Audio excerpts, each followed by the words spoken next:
Graça e paz, meu querido. Em nome de Jesus, eu me coloco em mais uma manhã, e hoje sexta-feira, né? Para aqui estar trazendo para os amados aquilo que o Espírito Santo tem me dado, para compartilhar com vocês e para que eu também, a partir daquilo que Ele me mostra, eu venha estar redefinindo o curso da minha vida, aquilo que para mim é bom e que muitas vezes não é o melhor que o Senhor tem separado. Meus amados, como é que iniciou a sua manhã? Tudo bem? A sua noite? Esteve em paz? Sexta-feira, né? Infelizmente, na nossa cultura, sexta-feira é destinada para inúmeros prazeres da carne e muitos desses prazeres violam a nossa fidelidade com a nossa família. Mas o que eu quero compartilhar com os amados nessa data foi algo que o Senhor ontem me mostrou, que trouxe uma aflição no meu coração, em que Deus me revelava que essa mensagem ia chegar a vidas que têm pensado em se desfazer delas. A Bíblia nos mostra que a vida é um dom de Deus.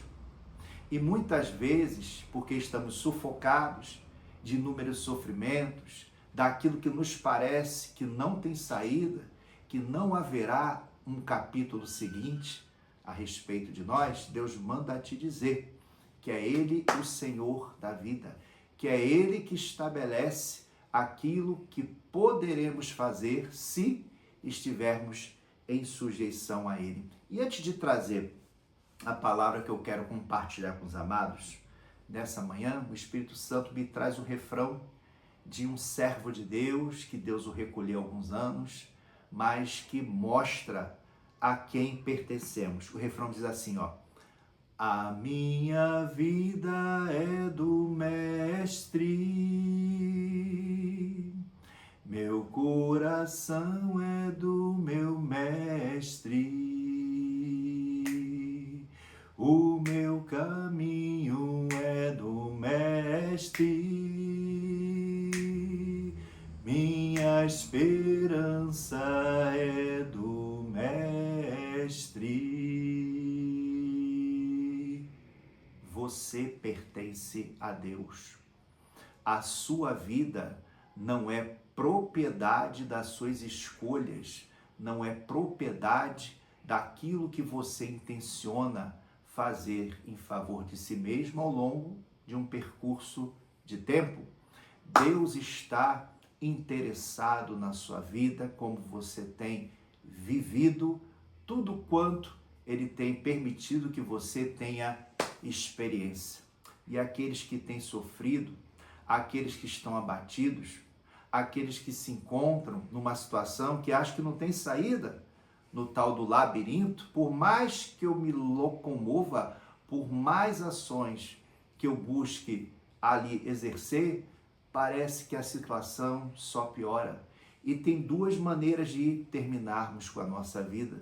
Não posso aqui, por causa das diretrizes do canal, dizer claramente o que é, mas os amados compreendem. Tem duas maneiras de eu prejudicar a minha vida: agindo diretamente contra ela, ou como muitas pessoas fazem, até no nosso meio cristão. Eu vou me afastando de tudo que é do meu interesse. Eu vou morrendo aos poucos. Eu vou me distanciando de pessoas que me amam, que querem o meu bem, que buscam trazer uma valoração à minha vida. Eu vou me afastando de práticas, de hobbies, daquilo que me identificava junto ao meio que eu convivo. Fulano de tal gosta disso. Eu vejo isso, eu me lembro de você. E a gente vai muitas vezes se afastando, desistindo de viver, silenciosamente desligando aparelhos que nos mantêm ligados, nos mantêm participantes da vida. Meu amado, minha amada, em nome de Jesus, reflita, pare esse rumo que você tem escolhido. Não deixe relacionamentos, não deixe aquilo que você já teve e que você hoje não tem mais, ou quem você era e hoje você não tem tido prazer em exercer a sua vida. Não deixe que nada daquilo que o Senhor permitiu ser tirado da sua vida ser motivação para você tirar aquilo que ele te deu. Você não vive exclusivamente para ele.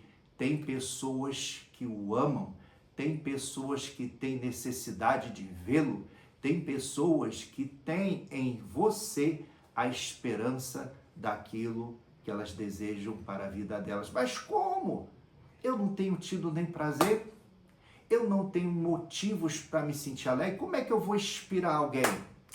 Não estou falando dos seus esforços, dos meus esforços, eu estou falando daquele que tem domínio sobre tudo que ele criou e que pode, até no seu silêncio, até no momento da sua dor, até numa injustiça que nós sofremos, nos fazer exemplo para outras pessoas. Olha como é que ele lida com aquela situação. Olha o que ele deixou de fazer. Ah, se fosse comigo, eu ia fazer isso ou aquilo. E ainda temos, pela misericórdia de Deus, a possibilidade, mesmo desistindo de várias coisas, ali resguardar aquilo que vai comunicar ao outro que nos vê numa injustiça, numa dor, uma esperança para si mesmo. Eu quero convidar os amados, nesse dia, a meditar numa palavra de Deus, que o interesse do Espírito Santo é que esta palavra venha gerar em você vigor para lutar por aquilo que Deus está colocando nas suas mãos para que você exerça nesse dia. Uma palavra conhecida no meio cristão que se encontra em Mateus, capítulo 11, versículo 28. Poxa, o Senhor tem repetidamente nesses vídeos trazido mensagem do Evangelho segundo Mateus. É porque eu estou, em especial nesse período, fazendo alguns estudos e o Senhor tem me despertado naquilo que eu preciso e naquilo que convém que aqueles que Ele trouxer para ver esse vídeo também ouçam. Mateus capítulo 11, versículo 28, que diz assim: Vinde a mim, todos os que estáis cansados e oprimidos, e eu vos aliviarei. Diante daquilo que nos machuca, diante daquilo que tenta nos convencer que não há saída, que não há um caminho seguro a ser percorrido, o Senhor é o único caminho. É aquele que tem a possibilidade de compreendê-lo. Compreender até aquilo que você não sabe como explicar, que você não sabe como se iniciou aquilo, que você já se perdeu no meio dos seus próprios recursos. Parece que cada vez quanto mais a gente faz, pior fica a situação. Você já passou por essa experiência? Você é aborrecido, com as suas emoções à flor da pele, tendo que conversar, debater com alguém no mesmo estado de espírito? Você fala pera, a pessoa entende banana. A pessoa fala melão, você entende uva. Não há ali em nós mesmos a capacidade de colocarmos aquilo que estamos sofrendo. Por isso que a Bíblia é maravilhosa. A Bíblia nos mostra que o Espírito Santo intercede por nós com gemidos inexprimíveis. E ainda em nosso favor está Jesus à destra de Deus intercedendo por nós. Está prestando atenção? Quanta ajuda você tem? E verdadeiramente ajuda que pode, nessa hora, tirar essa angústia que te domina, que tenta te escravizar, que tenta delimitar o que você pode fazer. Nós ainda podemos fazer uma coisa muito importante: clamar ao nosso Deus. E como aqui ele está falando, vinde a mim todos os cansados e oprimidos. Muitas vezes, com sofrimento intenso, eu não quero incomodar ninguém, ninguém me compreende, vou estar ocupando o tempo de uma outra pessoa. Meu amado, Jesus está se mostrando como aquele que dispõe, entre aspas, de tempo para nos ouvir, mesmo porque ele é eterno e habita no lugar que é marcado pela eternidade. Vamos dizer assim, um trocadilho? Ele tem todo o tempo do mundo para ouvir a sua dor e ouvir a minha dor. E ele nos convida para irmos a ele. Um ato decisório, um ato que advém da minha reflexão, que as minhas capacidades e o que o meio oferece não estão mudando o meu sofrimento. Nós temos que ir a Ele, ainda que estejamos, e principalmente, cansados e oprimidos. Por que que a Bíblia tem tanta restrição àquelas pessoas que têm muita qualidade financeira? Porque o Deus dela já oferece para ela tudo que ela entende que ela necessita nessa terra. Bons médicos, bons hospitais, boas escolas para os seus filhos, bons veículos, bom local de moradia. Mas aqueles que estão cansados e oprimidos, eles têm a consciência que já chegaram no seu limite, que eles não conseguem fazer mais nada, que aqueles que estão ao redor deles não conseguem oferecer auxílio, apoio, direção. Aí nós vamos ao Senhor, e aí a promessa final, nesse versículo, e eu vos aliviarei. Aqui não há delimitação de problema. Ah, não, problema de saúde, eu alivio. Um problema financeiro, eu alivio. Problema conjugal, problema de falta de rendimento, não tem uma porta de emprego, alivio. Não, a totalidade. O nosso Deus quer a totalidade de tudo que é benigno, de tudo que é prezado, de tudo que é justo. Ele também oferece alívio na totalidade das nossas angústias, segundo a sua soberania. Ei, meu amado, para de ouvir essa voz interna. A Bíblia nos fala que o nosso coração é enganoso, miseravelmente corrupto. Pior coisa é tentarmos nos ouvir quando não estamos bem. Nós sempre vamos nos oferecer aquilo que não vai oferecer mudança, que não vai gerar transformação. Mas se volte para Deus. Você está aí com a possibilidade de agora buscar o Senhor, fechar os seus olhos? Vou te ajudar, vou fazer uma oração por você que se encontra cansado e oprimido, que se encontra muitas vezes com a possibilidade sombria, demoníaca, de atentar contra a própria integridade física. Ei, não é isso que o Espírito Santo tem para você nesse dia, não. Ele tem palavra de vida, não uma opção de morte. Vamos orar?